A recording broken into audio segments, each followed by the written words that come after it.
Shabbat Shalom. I always find it brings a slightly different flavor to Shabbat when you can start Shabbat and you still have a hint of sunlight outside. You can feel the Shabbat descending rather than feeling like you're already in the middle of the night. It's great when you have that slight time change. And look, you can remember that there's still a sun outside. Even behind the snow clouds, it's still a little bit bright out. And one of the best ways to welcome Shabbat into our community and into our lives and into our souls is by knowing who we welcome Shabbat with. So I invite you to turn to each other, to wish each other a Shabbat Shalom. If you're joining us online, to type a Shabbat Shalom to each other. If you know who each other is, excellent. If not, introduce yourself.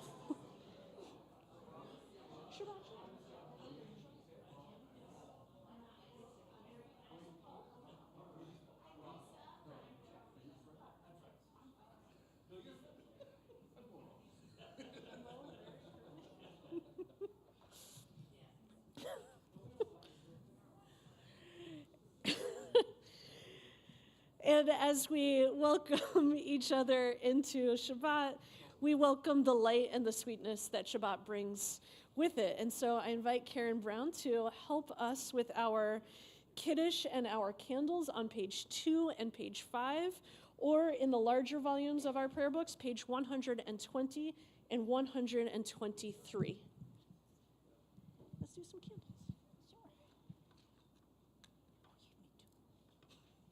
It's a backup one.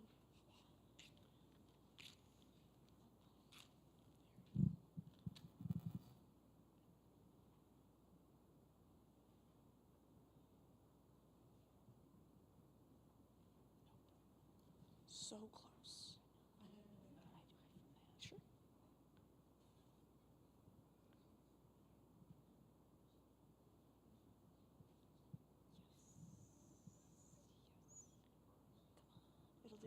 It'll do it. Okay, great. Ready? Yes.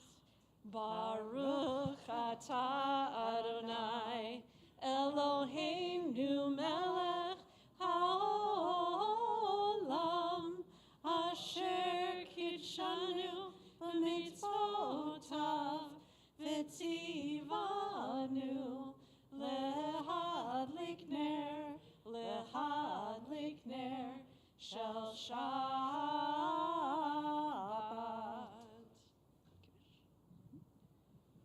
Baruch atah Adonai Eloheinu melech haolam borei peri hagafen.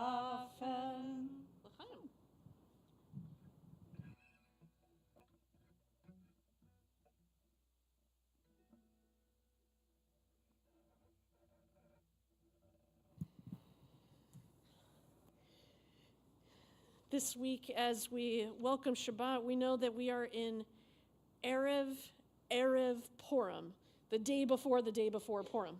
And as we imagine the Shabbat bride, we can even add another layer to that imagination in that maybe the bride is a costume. Maybe the bride is her party dress that she shows up to Shabbat and brings the fun and brings the lightness and brings all of the joy that during Purim are commanded of us. As we welcome this Shabbat bride, we get to welcome all of that fun and light and frivolity a little bit early. You can have plenty of it. Who needs to just stop it at one holiday? So we invite in the Shabbat bride. L'cha dodi, come my beloved, page 20, verses 1, 2, and 9.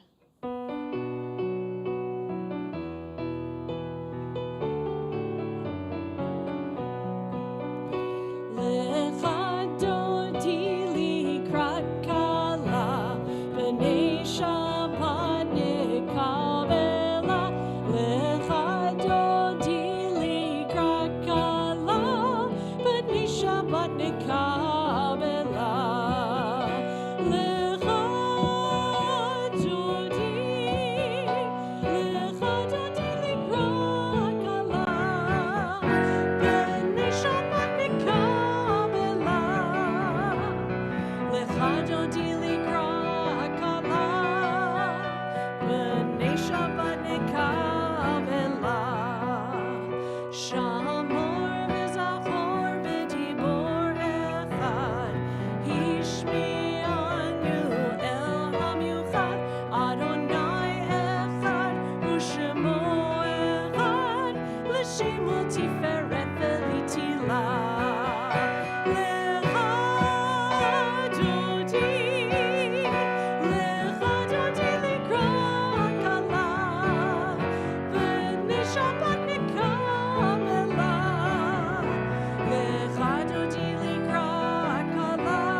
I've been thinking about this Shabbat and how it falls in place with the holiday, and thinking about what is it that Purim and Shabbat might have in common. What might they have to tell us about the other? And in thinking about Purim, we'll get deeper into talking about Purim. Just you wait for the Devar Torah. But we spend so much time thinking about what it means to speak to power, right? We spend so much time thinking about how Esther was that heroine who knew that she had a message to bring to the king, to her people, and was nervous about being the bearer of such a heavy message. And I was thinking about what that means for Shabbat. For Shabbat that often brings such a big message with it. And often we treat it with lightness, and we treat it with the ability to make ourselves lighter. What would that mean for Esther to see a message of saving lives, to see a message of speaking truth in hard ways, and to see it not as a burden, but as something to lift up? What would it mean for her to just shift the perspective a little bit and to see her message a little bit different? Her uncle tells her it is for this, or maybe her cousin, we're not sure. It is for this exact moment that you were created. It was for this exact moment of bringing this message that you were created. What does this moment bring to you? What is that message that lifts you up? What is that message that holds you down? And how might we take that spirit of Purim and turn them on their edge and see them as that lift, see them as that ability to bring us into a new, safer, more equal, more honorable time? We spend Shabbat thinking about the other way to see the world. Perhaps that is something that Esther could learn from the way that we spend Shabbat. And as we find our message in this moment and tomorrow, in Esther's moment, and in every moment, we hear a call to purpose. We hear a call to action, a call to truth, even a call to worship. So we turn to our call, to the words of Baruch Hu, page 28 or 146. Please rise as you are able.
Turning Point, a poem from Ma'ariv Aravim. We read this prayer together.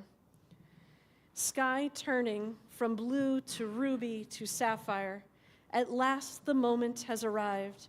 This is the turning point.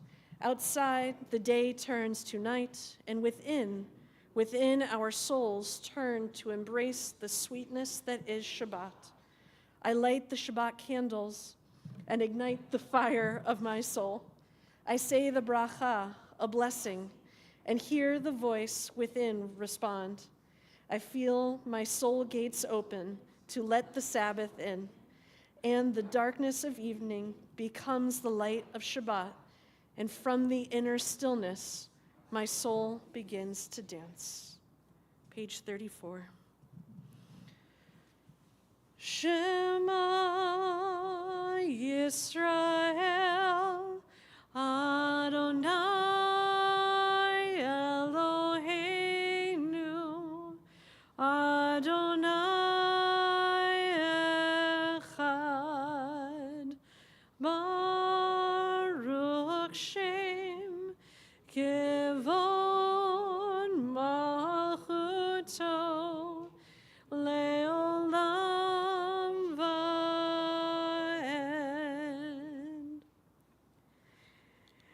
Ve'ahavta et Adonai Elohecha bechol levavcha uvechol nafshecha uvechol meodecha ve'hayu hadvarim ha'ele asher anochi mitzavecha hayom alevavecha Vishinantam levanecha, v'dibarta ban, meshivtecha b'veitecha, uvlechtecha v'derech, uvshochbecha uvkumecha, ukshartam lehot al yadecha, v'hayu letotafot beinenecha, Uchtavtam al mezuzot beitecha uvisharecha leman tizkeru v'asitem et kol mitzvotai v'item kedoshim le'elohechem ani Adonai Elohechem Asher hotzeiti etchem me'eretz Mitzrayim, liot lachem le'Elohim, ani Adonai Elohechem.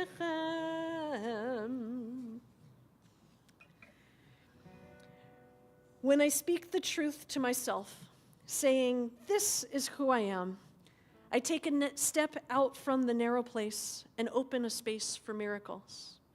My steps take me to the edge of the waters.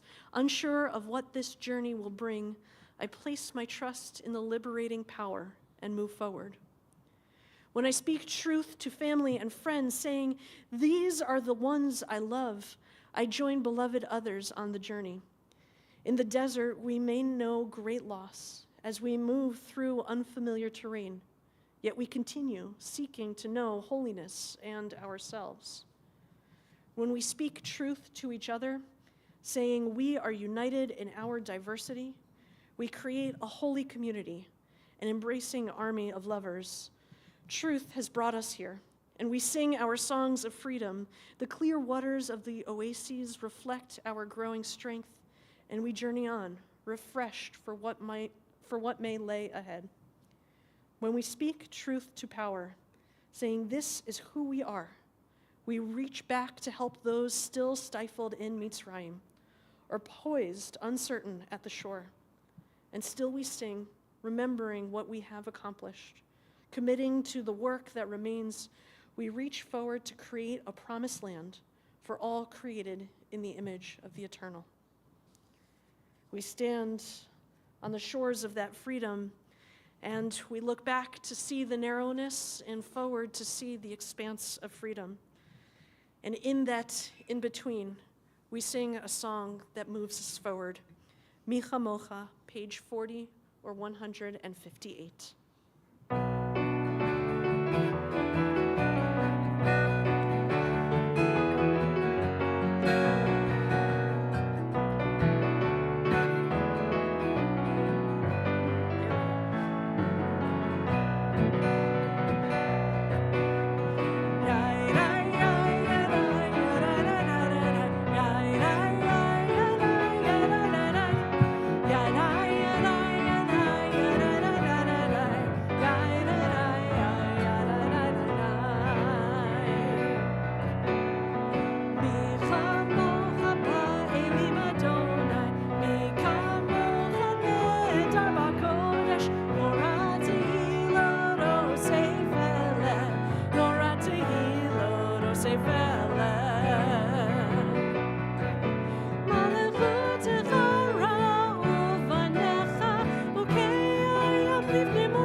Together we read a prayer for not desisting from the work.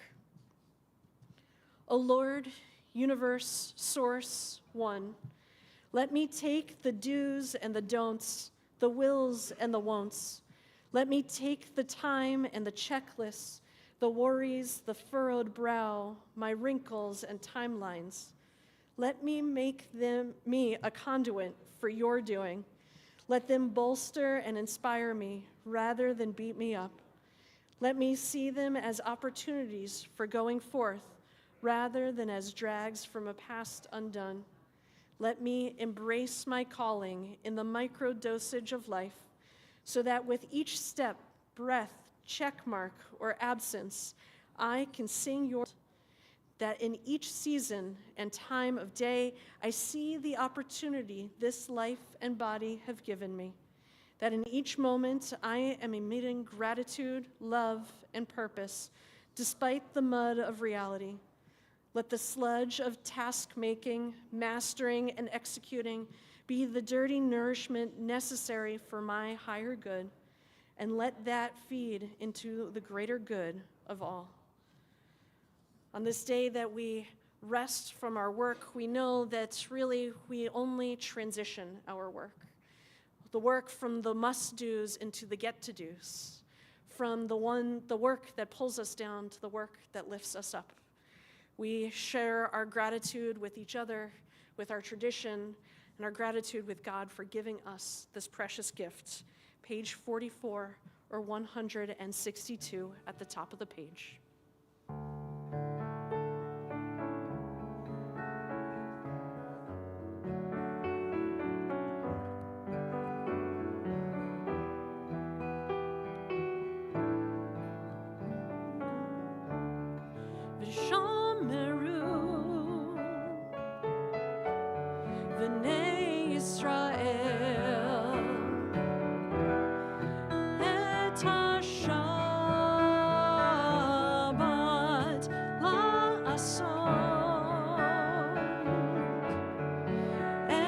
Shabbat,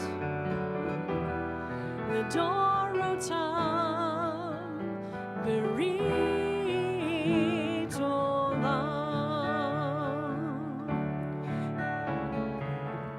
B'nai Uven b'nai Yisrael,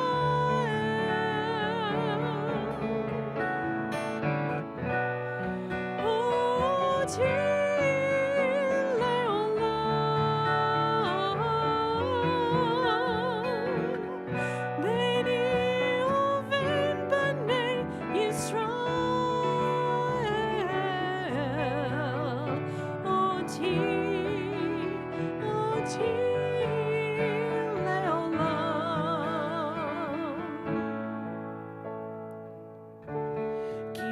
Shet Yamim Asa Adonai Et HaShamayim Ve'et Haaretz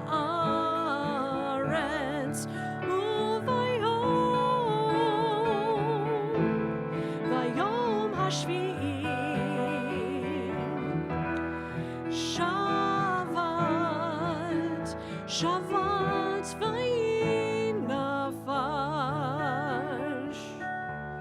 V'shameru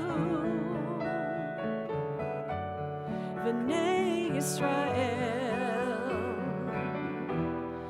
Et HaShabbat la'asot Et HaShabbat L'dorotam Berit 6, as we prepare for our tefillah, our prayers that are given to us by our tradition, by our lives, by the words of our hearts, beginning with our intention. Adonai, open my lips so that my mouth may declare praise. Please rise as you are able. Adonai sifatai tiftachu fi yagid tehilatecha. Adonai, open up my lips that my mouth may declare your praise. Baruch Elohei Yitzchak v'Elohei Yaakov, Elohei Sarah, Elohei Rivka, Elohei Rachel, v'Elohei Leah, Ha'el Hagadol, Hagibor v'Hanora, El Elyon, Gomel Chasadim Tovim, V'Konei Hakol, V'Zocher Chastei Avot v'Imahot, umevi geula livnei v'neihem lema'an shemo be'ahava melech ozer umoshia umagin baruch atah Adonai Magin Avraham ve'ezrat Sarah Ata gibor leolam Adonai Michaye hakol atarav lechoshia Mashiv haruach umorid hagashem Michakel chayim bechesed Michaye hakol berachamim rabim Somech noflim verofe cholim umatir asurim umkayem emunato lishenei afar mi chamocha ba'al gevurot umido melach melech meimit umachaye umatzmiach Yeshua v'ne'eman ata l'chachayot hakol Baruch atah Adonai Mechayei HaKol. Please be seated. We turn to page 60 where we ask for a Shalom Rav, a great lasting, a peace that exists in our souls and in our worlds, a peace that leads to more peace, to more blessing and more goodness. We ask for that Shalom Rav to be placed upon our whole world. Page 60.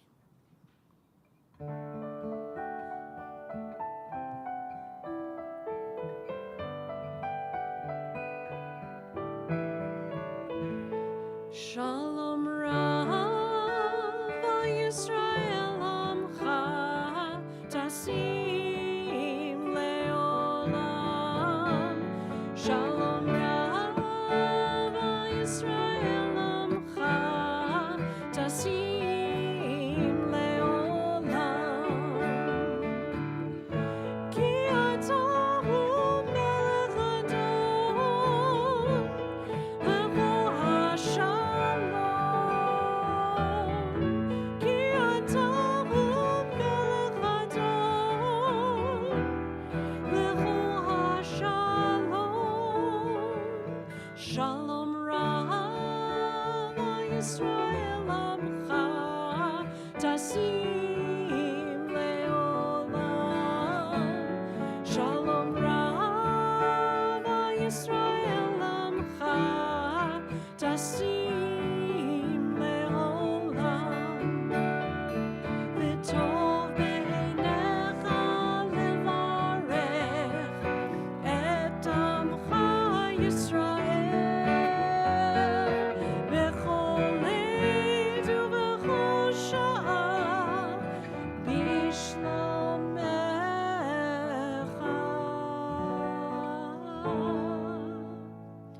Shalom Rav al Yisrael Amcha Tasim Leolam Shalom Rav al Yisrael Amcha Tasim Leolam Tasim Leolam Tasim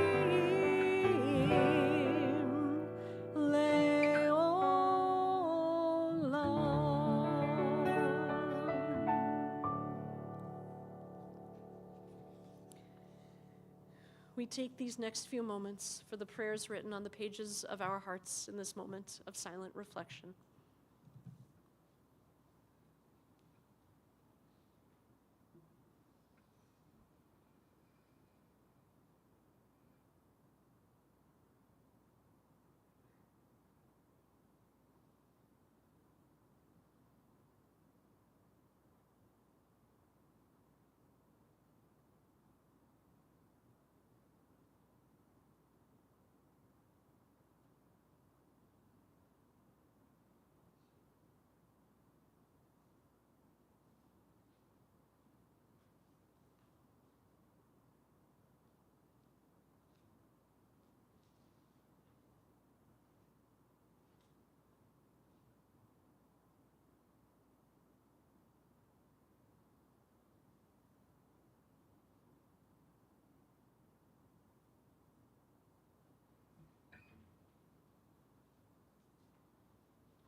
Yehiyu L'Ratzon is a prayer that asks for the words, the meditations, the parts of ourselves that maybe we have trouble expressing to humans but become a little bit easier to express towards God, for these prayers to be accepted and for them to be a true expression of our inner selves. And as we find ourselves in the midst of welcoming Shabbat, of preparing for Purim, of all the different holidays and all the different moments that call us to prayer, that call us to blessing, we take our own moments to take an accounting of our blessings, to find the blessings within ourselves and within our lives, and to find those places that could use a little extra blessing, to find the people in our hearts and in our community that could use a little extra blessing, whether it's a blessing of body, a blessing of spirit, or a blessing of soul. And so I invite you, if there's someone whom you are thinking of that you would like to lend your blessing to, and you're joining us in our digital sanctuary, I invite you to write their name in our comment section. And if you're joining us in our physical sanctuary, to rise and to say their name aloud. Erica? Thank you. Thank you. Bruce? Thank you. Thank you. Jackie?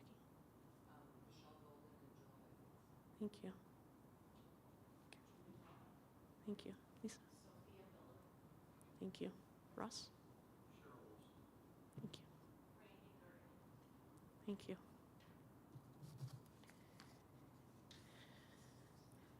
And as a community, we also think of Ruth Adler, Lori Bacalar, Irene Barkin, Alan Terry Burke, Dee Bittman, Sarara Kova, Daniela Davis, Arlene Drucker, Randy Gurian, Alan Hirsch, Lori Kaplan, Jim Clapman, Asher Levin, Mark Pierce, Ronald Rubin, Jackie Schiestel, Rabbi Robert Schreibman, Arthur Sirk, Jocelyn Snower, Patricia Weinfuss, Mark Weiss, Marley Wicks, Beth Weiner, and George Wittenberg. Our Misha Barach prayer can be found in the middle of page 253 or on the screen.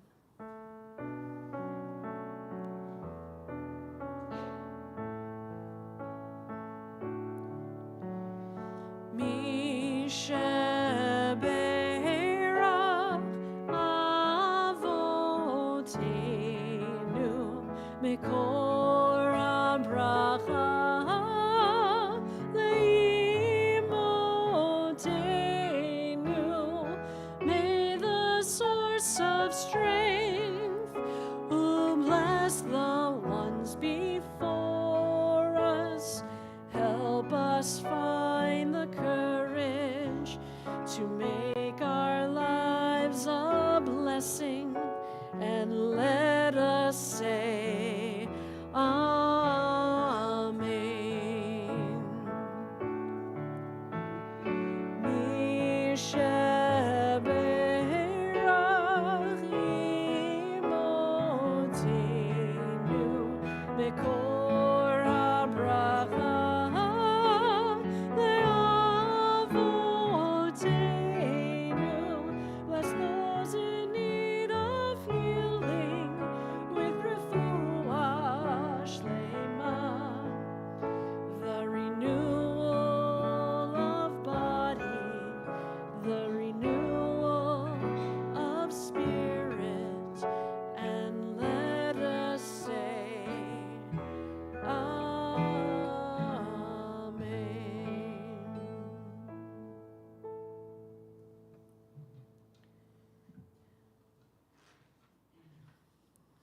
While we are taking these moments to lend our blessings, we also think of the Jewish community here, the Jewish community in the land and the state of Israel, and all who live within the borders of the states, and the blessings that they are in desperate need of.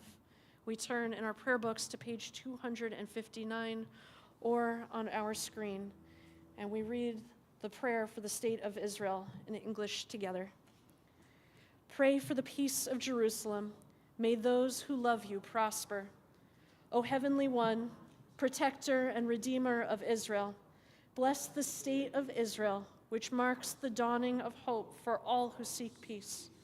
Shield it beneath the wings of your love. Spread over the canopy of your peace. Send your light and truth to all who lead and advise, guiding them with your good counsel. Establish peace in the land and fullness of joy for all who dwell there. Amen.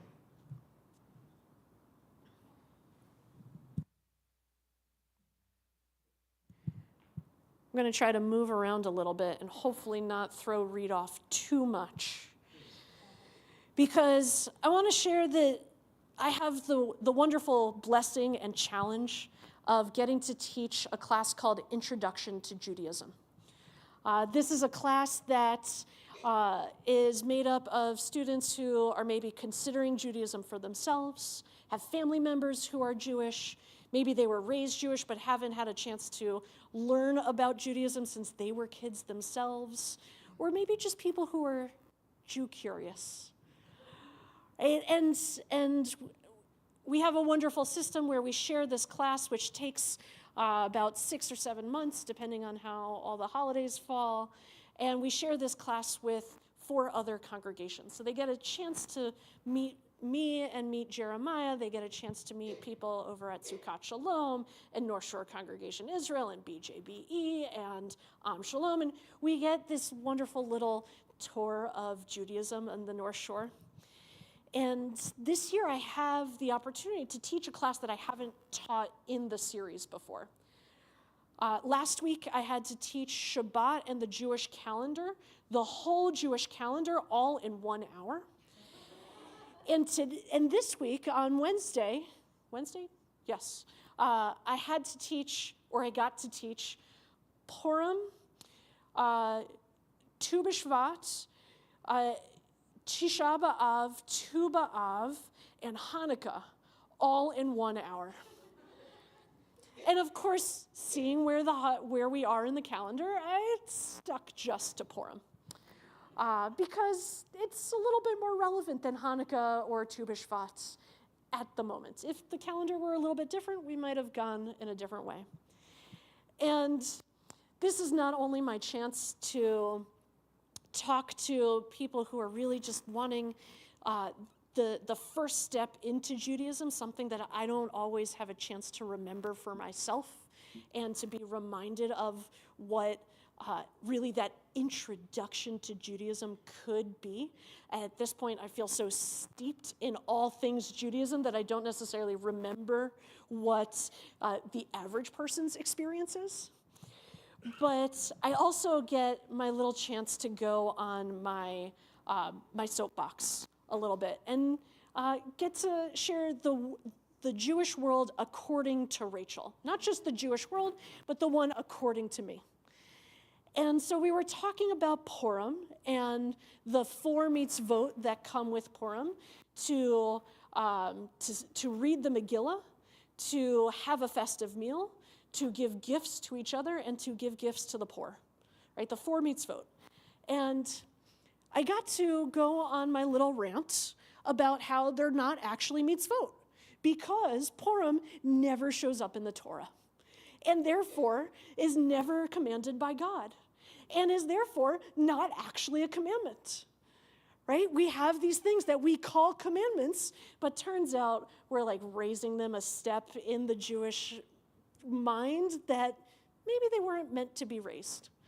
Because we have a lot of these rules and practices that sometimes they're divine commands, sometimes they're rabbinic law, sometimes they're the practice of the community that's been practicing it this many times for so many generations that they might as well be divine commands.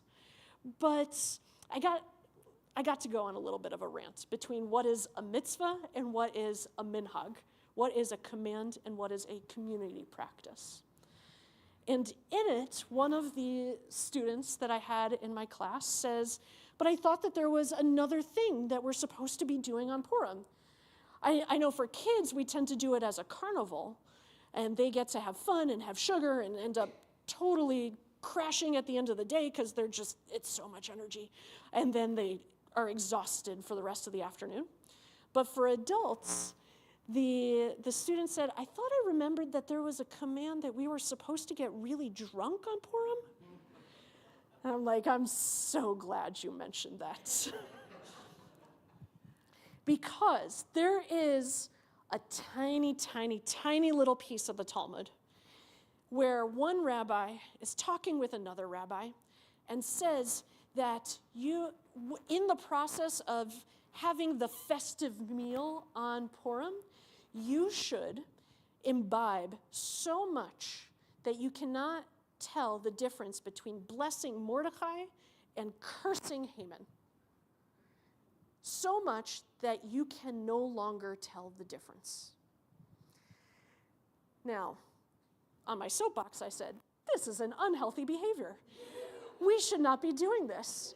We should maybe be practicing moderation in our lives and making some smarter, wiser choices. Especially because in the very next sentence in the Talmud, after this one rabbi tells the other one that you should be drinking so much, that one rabbi accidentally murders the other rabbi because he was so far into his Manischewitz. Maybe not the best example to follow. But there is something in there. What does it mean to do something so much that you can't tell the difference? What is it if we're making healthier choices, if we are living the Purim lifestyle? What does it mean to do something until you can't tell the difference? And I've been asking myself this question now since Wednesday. I'm clearly in the wrong place for the speakers. I keep hearing a buzz. And so I decided that it's not just my job to figure this out, it's all of our job to figure it out. So what does it mean to do something until you can't tell the difference? Put a new spin on it. Lisa.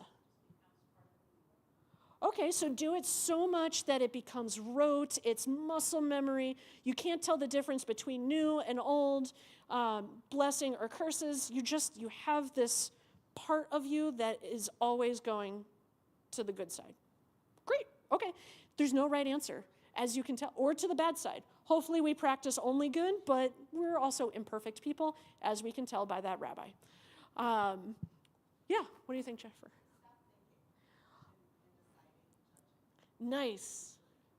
Right, so to do something until you're able to turn your brain off, that it becomes maybe instinct, but also so that you give yourself a chance to take a rest, maybe, to just, anyone ever have that time where you're just like, I need to stop using my brain just for a little bit. I can feel it melting, right? Maybe it's until you can turn your brain off.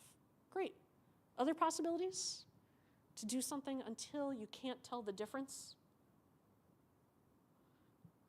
Yeah, it's a hard question. I think I've stumped all but two of you.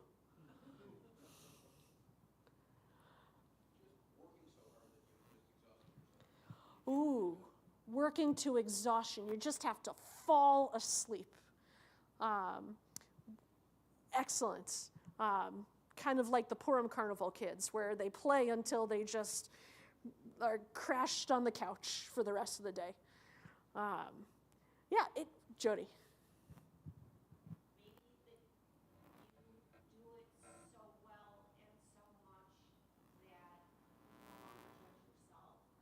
And that you're not going to be swayed by others judging you. So the self-judgment goes away and the need for approval outside also goes away. Yes. Great. Was that a hand tomorrow or a stretch? Great.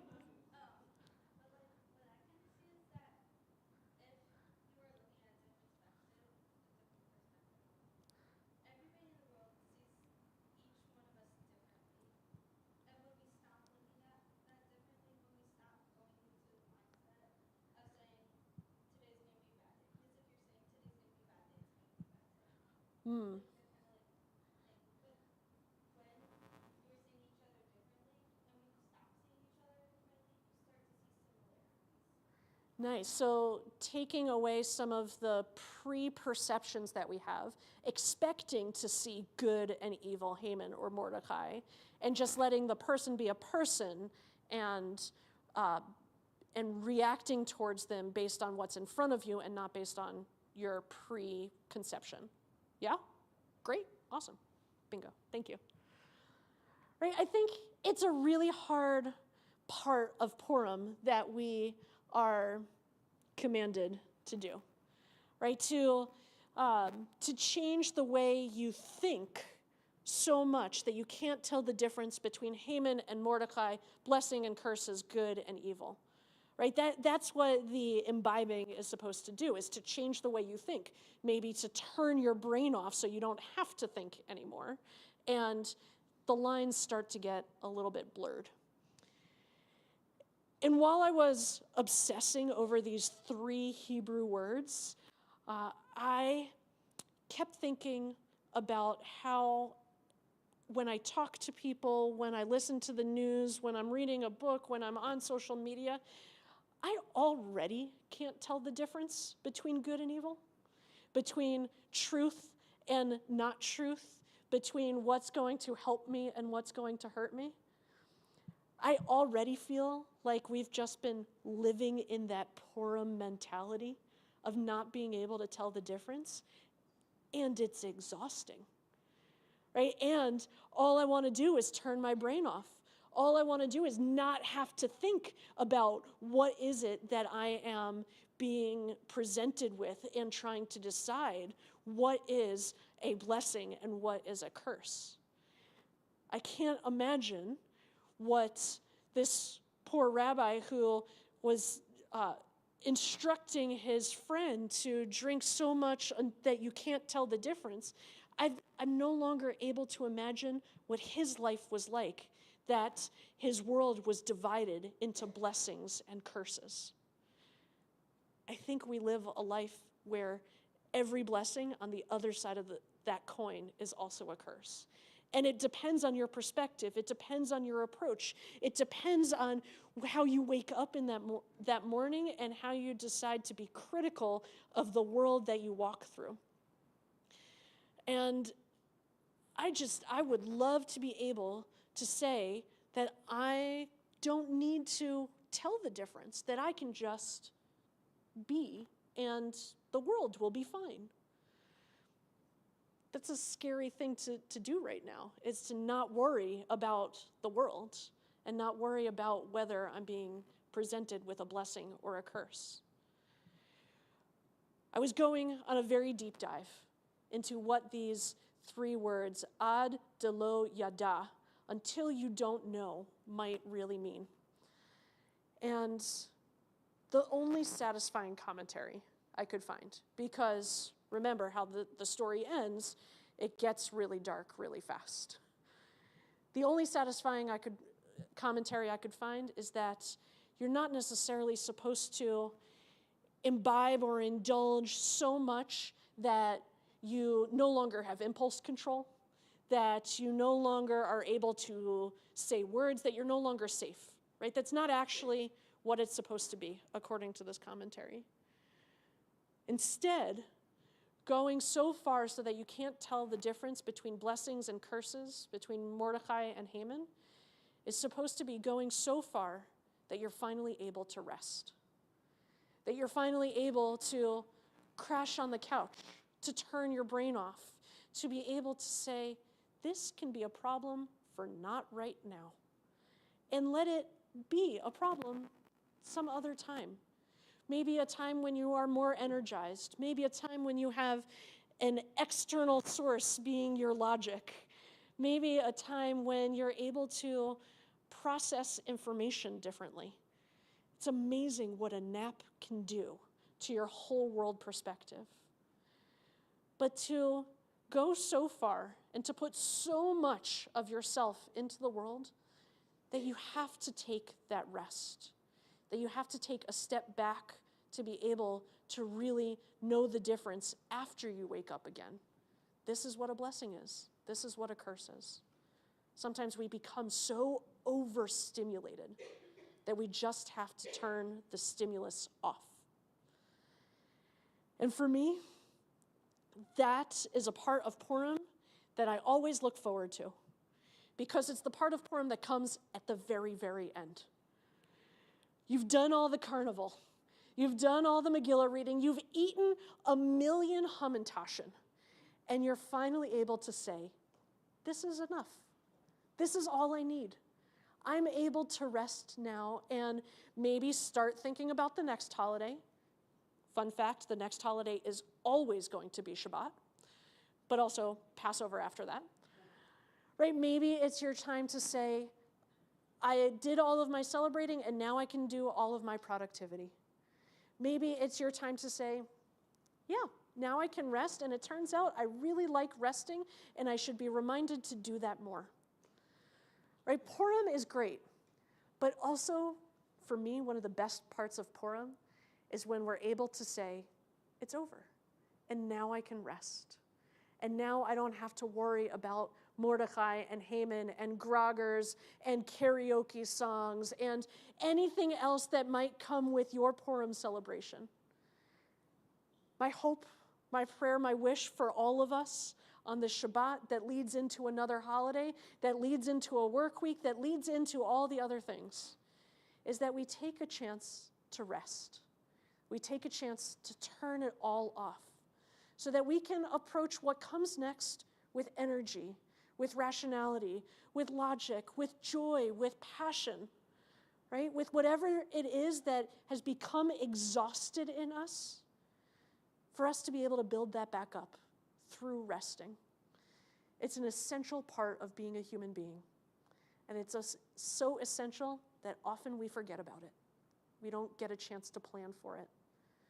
So if on this Purim, on this Shabbat, if you get a 30-minute power nap in there, Yasher Koach, good for you.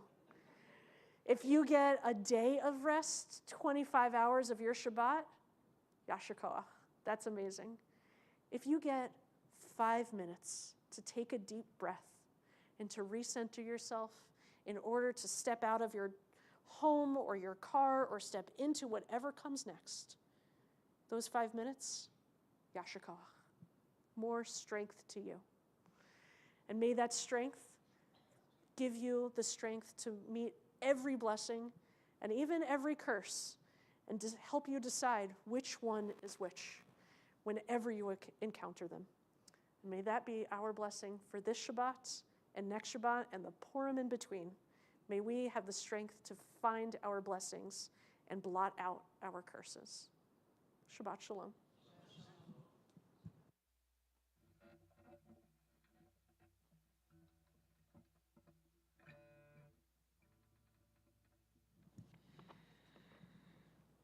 Aleinu l'shabeach, it is each of our privileges, our responsibility, our sacred duty to find moments of blessing and to bless the creator of all blessings, to bless God.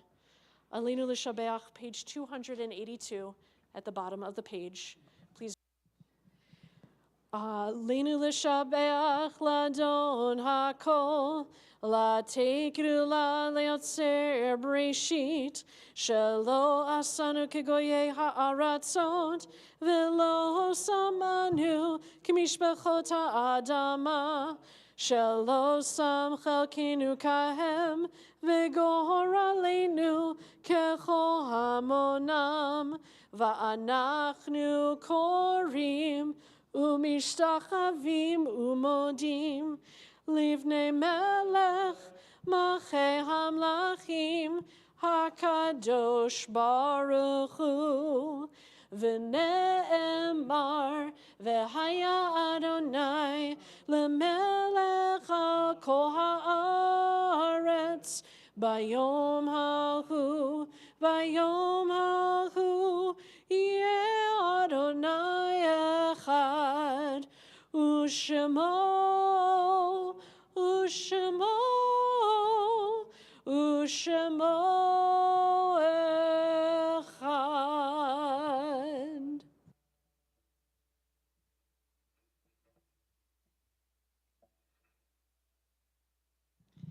Please be seated.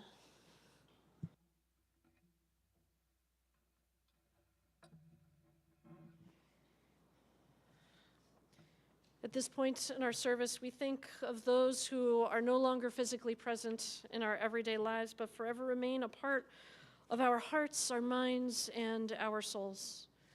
And so I invite you, if you're joining us in our digital sanctuary and you're in a period of Shiva or Shloshim, if you're marking a yard site or someone just happens to be called to mind at this moment, I invite you to write their name into the comments section. And this week, as a community, we mark the recent passings of Bill Brown, and we mark the yard sites of Jack A. Abbott, Mary Becker, Celia Brown, Saul Solo Cohen, John Flaxman, Nathan Goldberg, Rose Granoff, Iris Greenberg, George Gurian, Ann Hertzman, Ida Emmergluck, Eva Kaplan, Miriam Katz, Jordan Lewis, Richard Lowndy, Leslie Beth Podal, Margaret Razar, Marie Rohrbach, Jim Rosenholtz, Jacob Rothschild, Theodore Ted Rubin, Joel Schellist, Jacob Shukin, Audrey Beck Stewart, Robert Wexler, Marshall Yasuna, and Rose Yasuna. I invite, if there's anyone joining us in our physical sanctuary, to rise and to say the name of whom they are remembering aloud. Thank you. Jen? Yeah.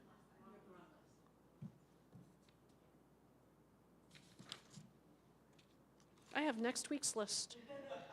My apologies. Hang on. I can do this week's list.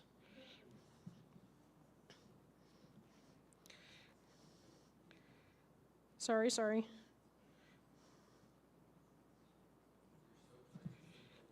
Apparently. I didn't read the list well enough.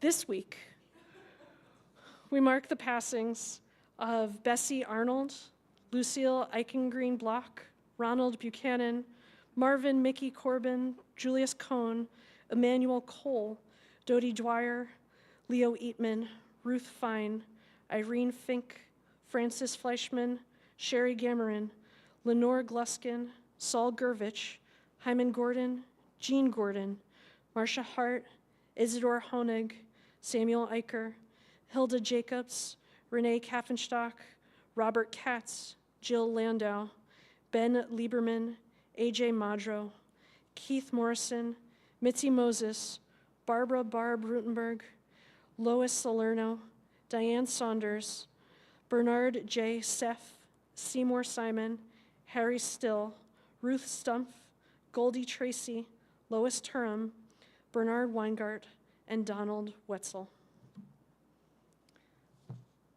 Are there other names of those whom we are remembering? Dan? Thank you. Thank you.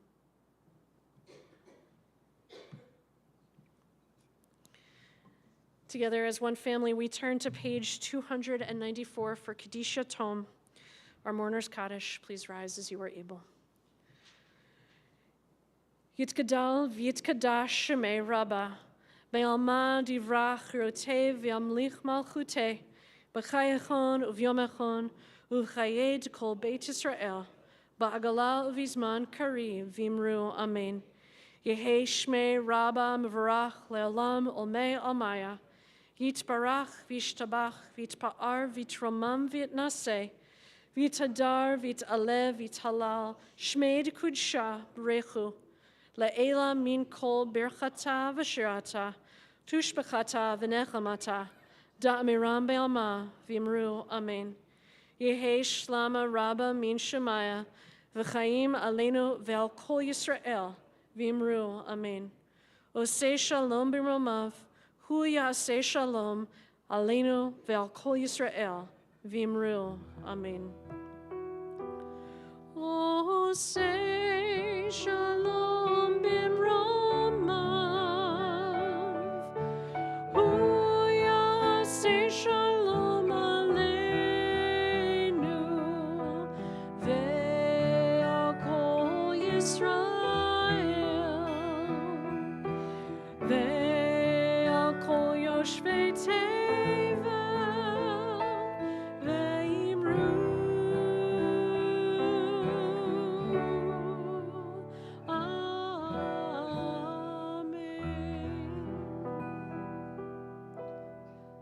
Zichronam livracha. May their memories forever be a blessing. And together we say, Amen. Please be seated. Karen?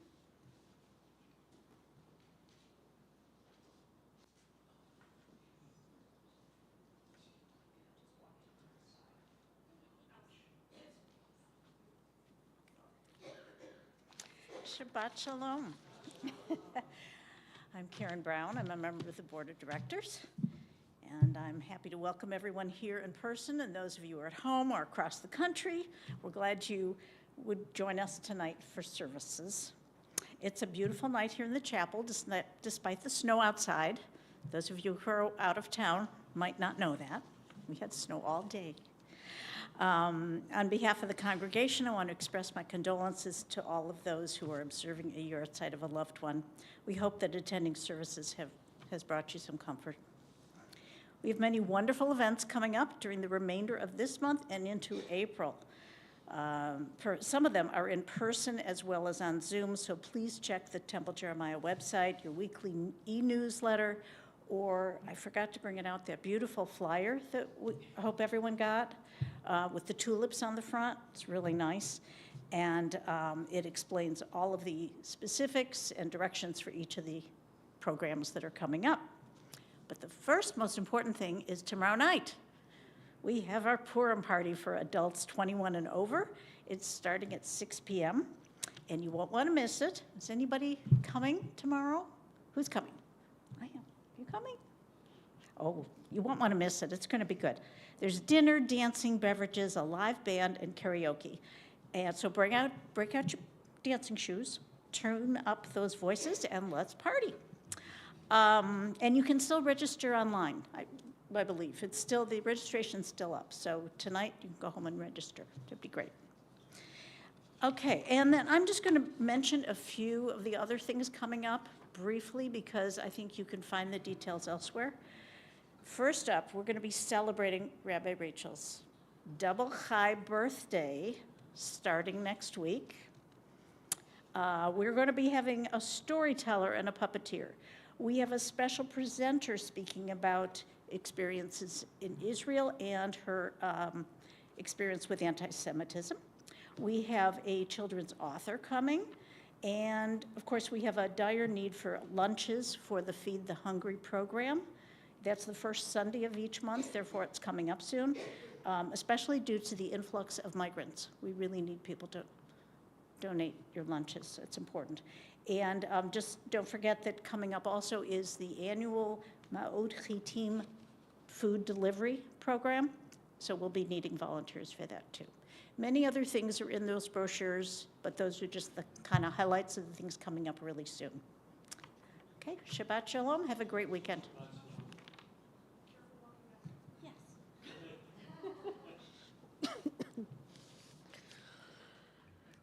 Please rise for our closing song and blessing. The words are la. La, la, la, la, la.